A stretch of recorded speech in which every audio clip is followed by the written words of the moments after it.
RLMD Stock Thursday. Is it a buy or not? Watch this 1-minute video till the end to find out. So Relmada Therapeutics is sitting at 52 cents and it is 13% up. Just observing this, I mean, I'm not surprised, but it's been going down for quite some time. I mean, even this gap, it's just not an environment that I'm looking to buy.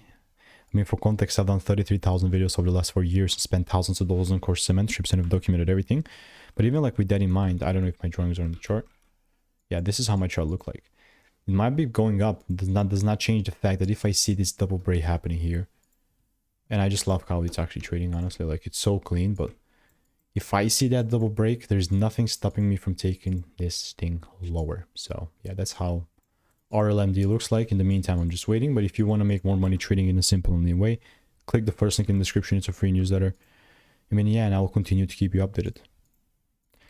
See you in the next one. Goodbye and enjoy.